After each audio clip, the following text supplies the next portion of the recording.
dévoilement de la plaque commémorative.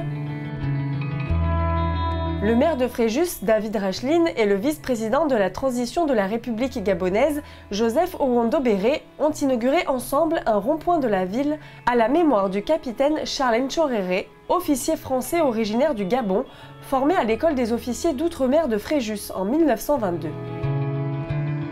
Ils étaient accompagnés du président de la fondation Charles Ntchoréré, Marcel Robert Ntchoréré, neveu de l'illustre capitaine, un hommage fort en émotion.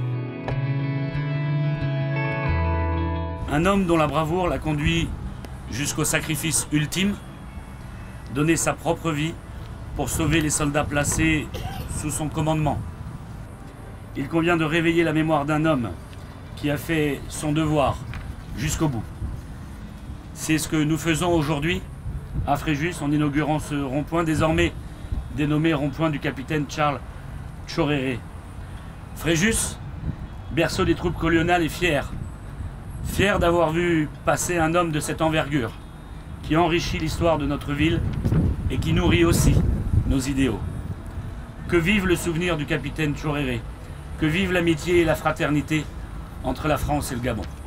Né en 1896 à Libreville au Gabon, Charles Ntchoréré devient le premier officier africain à commander une compagnie. Héros des 2 guerres mondiales et mort le 7 juin 1940 dans la Somme après un acte de courage hors du commun, il devient un symbole de l'engagement et du sacrifice des troupes africaines au service de la France.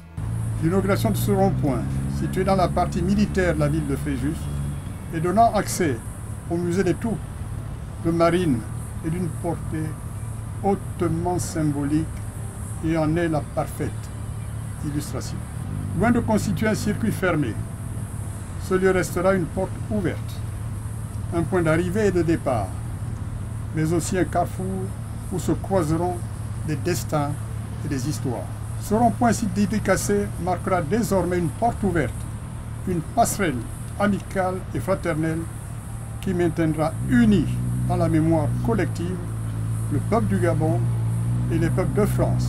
La délégation a effectué une visite au musée des troupes de marine.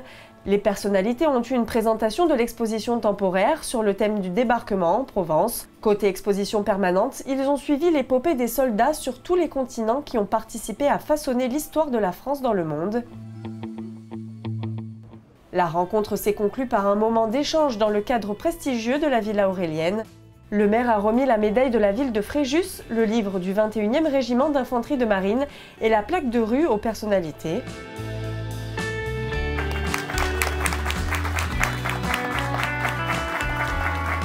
De quoi sceller une histoire d'amitié entre Fréjus et le Gabon.